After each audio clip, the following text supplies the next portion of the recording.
SBI mutual fund. SBI mutual fund का नाम सुना ना? Right sir, right sir. अभी मिलिंद भाई ने बोला आप एग्जाम दे रहे हो म्यूचुअल फंड की, बहुत खुशी की बात है, राइट? देखो पास भी हो गए, पास भी हो गया क्या? अरे हो गए, कांग्रेचुलेशन, चलो बढ़िया। अभी अमरनाथ को फेल कौन करेगा यार? देखो अमरनाथ भाई, yes sir, SBI mutual fund के पास 6.5 लाख पेज है। कितने की इकट्ठा किए उन्होंने? 6.5 लाख। कब के पता है? आईपीओ आया तब से ये लोग माल ले रहे। ये सोचते नहीं है मैं कब प्रॉफिट बुक करूं, आम लोग सोचते हैं मैं कब बेचूं। ये लोग ऐड करते रहते हैं। आपने जो प्रेजेंटेशन दिया ना 19,000 पे, उसके बाद अभी एसबीआई ने लिए दूसरे 70,000 शेयर। सोचो, राइट सर, 70,000 ऐड किए। तो ये लोग सोचते और बड़ी कंपनी होगी, हमारा स्टेक बढ़ना चाहिए। नॉर्मल लोग क्या सोचते हैं? अरे बाप रे बढ़ गया, भागो इधर से। This is the difference, right? Right, great, continue. Yes, thank you sir. Thank you sir. या थैंक यू पीयूष सर। दोस्तों, हमारे जो अगले प्रेजेंटेशन है अमोल देशमुख कोल्हापुर से है। उनका खुद का स्टॉक म्यूचुअल फंड कंसल्टिंग का बिजनेस है। स्टॉक का रिकमेंडेशन भी करते हैं। काफी डीप रिसर्च रहता है अमोल जी का। और 2020 के स्टूडेंट है, बट जिस तरीके की ग्रोथ उन्होंने की है, 2022 मार्च 2022 सॉरी 2022 के, तो मतलब अभी साल भी कंप्लीट नहीं हुआ है, 5-6 महीने में जिस लेवल के और जो कॉम्प्लिकेटेड जैसे जोमेटो का था वो उन्होंने चैलेंज लिया। तो मैं अमोल जी को आमंत्रित करना चाहूंगा। वो TCS, HDFC bank, Bajaj finance limited, Lal Path lab और जोमेटो, ये सभी इन्वेस्टर के फेवरेट कंपनियां हैं। तो ये सभी फेवरेट कंपनियों के ऊपर अमोल जी इसकी हम राय लेना चाहेंगे। Welcome Amol ji. Thank you Milind ji. Sir slide TCS का। तो सबसे पहले ये जो अपना पूरा जो एक समराइज अपना जो ये चल रहा है उसमें मैं अमरनाथ जी के बाद कंटिन्यू कर रहा हूँ। तो मेरा जो कंपनी है वो है टीसीएस। अगर हम टीसीएस में देखेंगे तो टीसीएस में जो पिछले साल के H1 में 18% का सेल्स ग्रोथ था और 28% का प्रॉफिट ग्रोथ था और उन्होंने मार्जिन भी 20% का मेंटेन किया था। वो एनुअल 2022 आते थे सेल्स ग्रोथ 70% तक था, प्रॉफिट ग्रोथ 18% तक था और मार्जिन वही वो 20% मेंटेन कर रहे थे। अगर हम यहाँ पे Q1 में देखेंगे तो उसमें उसका सेल्स ग्रोथ जो था वो 16% था, प्रॉफिट ग्रोथ जो था वो 5% था और उनका जो मार्जिन है वो 18% उन्होंने मेंटेन किया हुआ है। और हमें अभी 2023 के एंड में जो उम्मीद कर रहे हैं उसमें हम सेल्स की जो उम्मीद कर रहे हैं वो 15% का सेल्स ग्रोथ की उम्मीद कर रहे हैं, प्रॉफिट ग्रोथ हम 5% का उम्मीद कर रहे हैं और जो मार्जिन है वो 18% की उम्मीद कर रहे हैं। ये जो हम यहाँ पे इतना प्रॉफिट ग्रोथ का कम, ये मार्जिन यहाँ पे कम ग्रोथ यहाँ पे ये उम्मीद इसलिए कर रहे हैं क्योंकि ये रशिया यूक्रेन वॉर की वजह से और काफी सारे इसके वजह से टेक्नोलॉजी की कंपनियां काफी ज्यादा अफेक्टेड है। इसकी वजह से यहाँ पे हम इसका ग्रोथ थोड़ा सा कम ले रहे हैं। अगर इसको हम इसके ईपीएस को देखने जाएंगे तो इसका 2022 में ईपीएस 104 था, इसका ट्रेल ईपीएस 105 है और इसका फॉरवर्ड ईपीएस जो है 109 हो सकता है। इसका जो हिस्टोरिकल फेयर पी है वो 23 है, इसका जो फॉरवर्ड पी हो सकता है वो 28 हो सकता है और इसका जो फॉरवर्ड यील्ड है वो 3.6% है। ये अभी जो करेक्शन मोड में है तो यहाँ ये जो कंपनी ये हम यहाँ पे भी हम एसआईपी कर सकते हैं, लेकिन जो इसका जो बाइंग रेंज है 2731, तो यहाँ पे हम एग्रेसिवली इसको एक्यूमुलेट कर सकते हैं और इसका ये जो टारगेट रहेगा उसका टारगेट रहेगा 4700। यहाँ पे हम अपने पोर्टफोलियो के 3 से 4% तक का प्रॉफिट बुक कर सकते हैं और अपने पोर्टफोलियो में इसको 5% का वेटेज दे सकते हैं। हमारा अगला जो कंपनी है वो है एचडीएफसी बैंक। अगर हम देखेंगे तो एचडीएफसी बैंक जो पिछले साल के H1 में सेल्स ग्रोथ उसका 7% था, प्रॉफिट ग्रोथ उसका 16% था और इसका मार्जिन 21% था। वो ये साल खत्म होते होते एनुअल रिजल्ट में उसका जो सेल्स ग्रोथ है वो 8% तक चला गया, प्रॉफिट ग्रोथ उसका 20% तक चला गया और उसका मार्जिन जो है वो 23% रहा था। अभी हम जो Q1 का जो 23 का रिजल्ट आया उसमें उसका सेल्स ग्रोथ था 14% था, इसका प्रॉफिट ग्रोथ तो जो था वो 21% था और इसका मार्जिन है वो 20% है। और हम इसको 2023 आते आते इसका जो प्रॉफिट सेल्स का ग्रोथ उम्मीद कर रहे हो 15% कर रहे हैं, प्रॉफिट का ग्रोथ 23% और इसका मार्जिन जो हम 24% कर रहे हैं।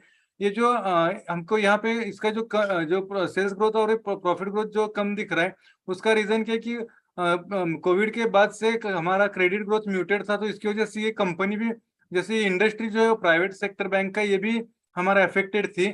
तो अभी जो रिसेंटली 30 सितंबर को जो हमारा आरबीआई का मॉनेटरी पॉलिसी का जो मीटिंग हुआ, उसमें उन्होंने प्राइवेट बैंक्स को 20% के ग्रोथ की उम्मीद दिखाई है। तो हम ये तो मान खींच सकते हैं कि कंपनी कम से कम हमको 20% का तो ग्रोथ देगी ही देगी। अगर हम इसका ईपीएस देखने जाएंगे, तो इसका 2022 में इसका ईपीएस जो था वो 69 था, इसका ट्रेल ईपीएस भी 69 है, और इसका फॉरवर्ड ईपीएस जो है वो 82 हो सकता है। इसका हिस्टोरिकल फेयर पी जो था वो 22 था, और इसका जो फॉरवर्ड पी हो सकता है वो 17 हो सकता है। और इसका अगर हम यील्ड देखेंगे तो ये 5.8% का यील्ड है। और अगर हम यहाँ पे पी में देखेंगे तो अपने हिस्टोरिकल पी से भी कम भाव में मिल रहा है, यानी कि अभी सस्ता मिल रहा है। तो ये अपने लिए एक्यूमुलेशन के लिए काफी अच्छा मौका यहाँ पे बन रहा है। अगर हम इसकी रेंज देखने जाएंगे तो ये 1257 के करीब आएगा, तो हम इसको एग्रेसिवली बाय कर सकते हैं। अभी जिस प्राइस पे चल रहा है, ये भी हमारे लिए एसआईपी के लिए काफी अच्छा बाइंग रेंज है। और अगर हम इसका टारगेट देखेंगे तो इसका टारगेट हम 1831 रख रहे हैं, और हमारे पोर्टफोलियो में इसका जो वेटेज रहेगा वो 8% का 6% का रह सकता है। नेक्स्ट, हमारा अगला जो कंपनी है वो बजाज फाइनेंस कंपनी है। ये अपना एनबीएफसी इंडस्ट्री का लीडर कंपनी है। अगर हम इसको H1 में देखेंगे तो इसका जो सेल्स ग्रोथ था वो 10% था, प्रॉफिट ग्रोथ था वो 29% था, और इसका मार्जिन जो था वो 17% था। ये 2022 खत्म होते होते इसका जो सेल्स है वो 19% तक ग्रोथ हो गया। इसका प्रॉफिट ग्रोथ जो था वो 59% था, और इसका मार्जिन जो है वो 22% हो गया। अगर हम क्वार्टर 1 में देखेंगे तो क्वार्टर 1 में यहाँ पे इसका 38% का सेल्स ग्रोथ था। इसमें प्रॉफिट का जो ग्रोथ दिखा रहा है वो 159% दिखा रहा है, और जो मार्जिन दिखा रहा है वो 22 दिखा रहा है हमें।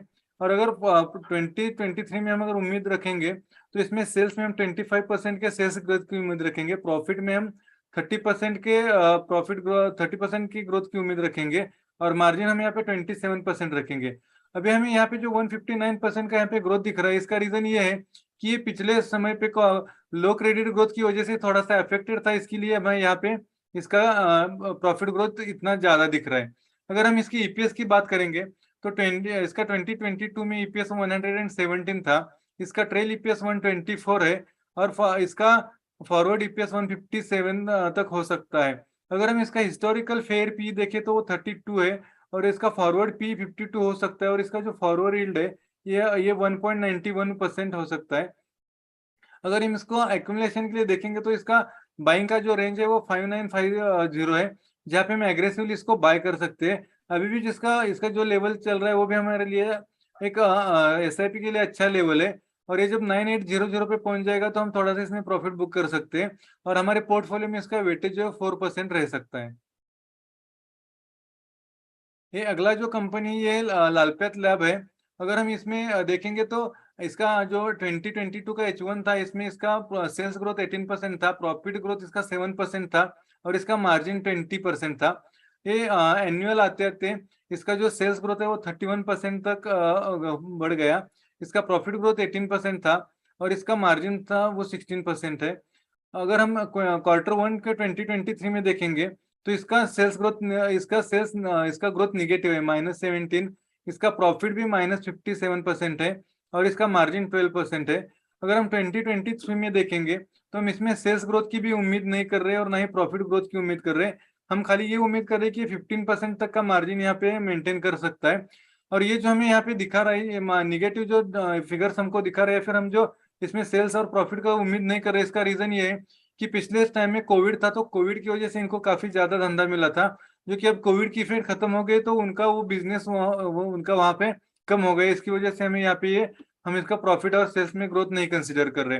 अगर हम इसका ईपीएस देखने जाएंगे तो इसका 2022 में 41 ईपीएस था, इसका ट्रेल ईपीएस 32 है, और इसका फॉरवर्ड ईपीएस जो है वो 41 हो सकता है। अगर हम इसके हिस्टोरिकल फेयर पी की बात करें तो 57% है, और इसका फॉरवर्ड पी जो है वो 61 पर हो सकता है। और अगर हम इसका फॉरवर्ड यील्ड देखेंगे तो 1.63% है। दोस्तों इसका जो एक्यूमुलेशन का जोन है वो है 2750 से लेकर के 2000 तक का इसका एक्यूमुलेशन का जोन है, जो कि अभी हमें इसी जोन में ये मिल रहा है, तो हमारे लिए काफी अच्छी एक वैल्यू बाइंग यहाँ पे हो सकती है।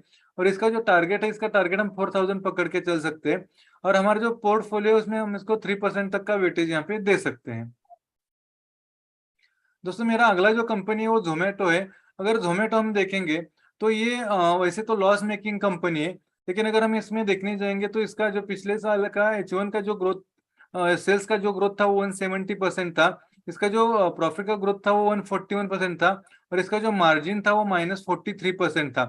अगर हम इसको देखेंगे तो ये साल खत्म होते होते इसका जो सेल्स ग्रोथ है वो 110% तक आ गया, इसका जो प्रॉफिट ग्रोथ है वो 50% तक आ गया, और इसका जो मार्जिन है वो -29% तक आ गया।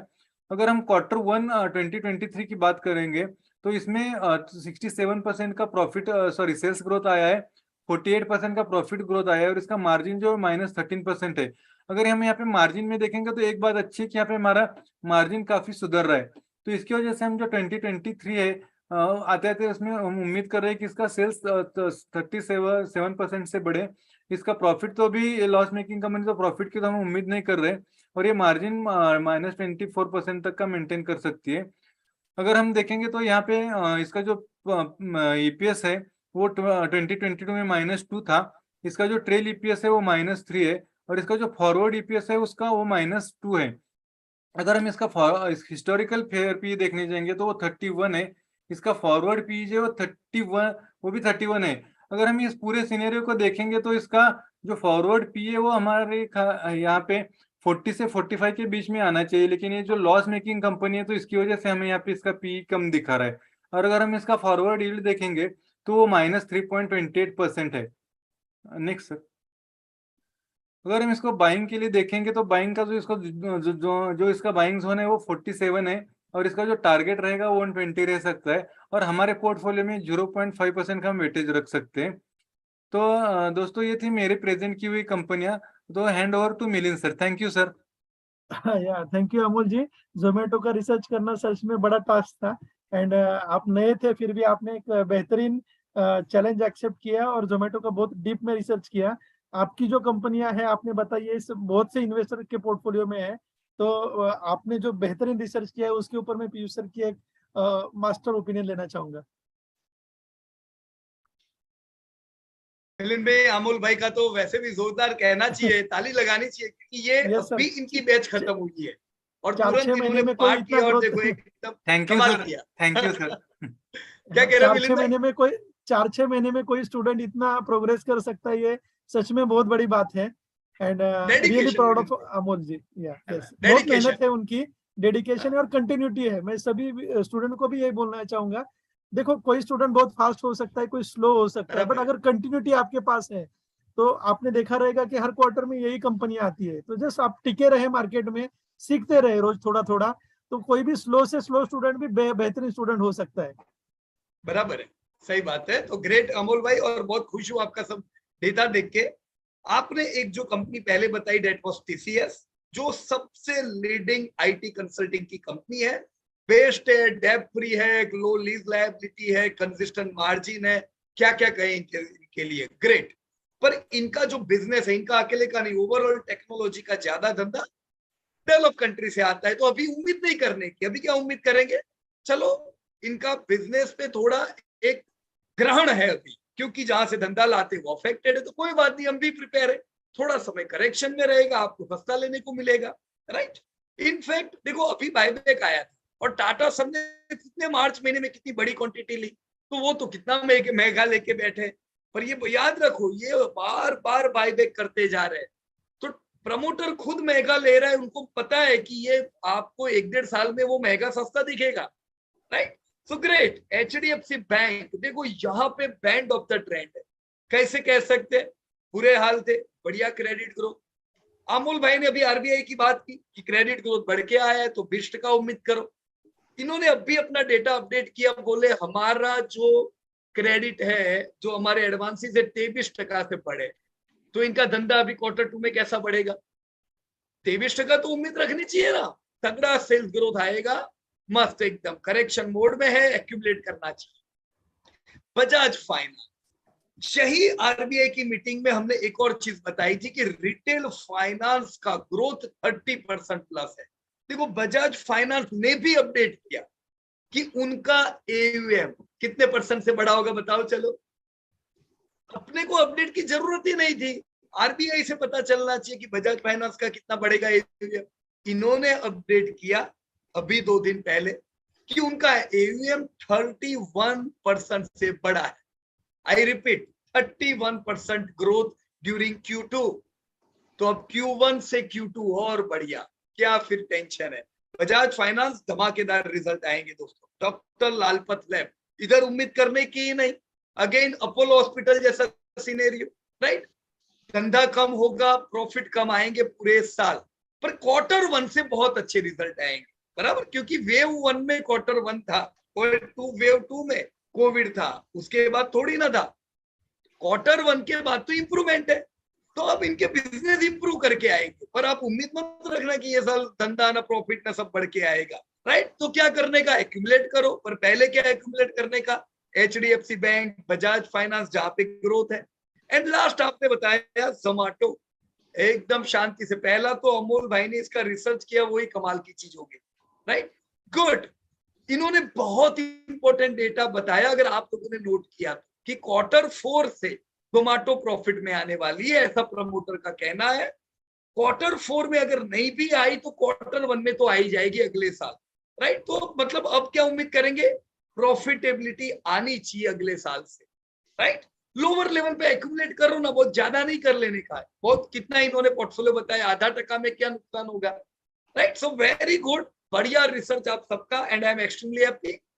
मिलिंद भाई लेकिन एक और बात बोलनी पड़ेगी। हाँ, ये मैं भूल जाऊं तो आप बोलना, डिस्क्लोजर दे दो सबका, है ना। हाँ यस सर, ये मैं जो यस सर, मैं प्रॉफिट प्रॉमिट के तरफ से और सभी स्टूडेंट की तरफ से सभी व्यूअर्स को ये डिस्क्लेमर देना चाहूंगा कि ये जो स्टूडेंट रिसर्च है हमारा दोस्तों, ये सिर्फ स्टडी पर्पज के लिए है। इसमें कोई बाय सेल रिकमेंडेशन नहीं है।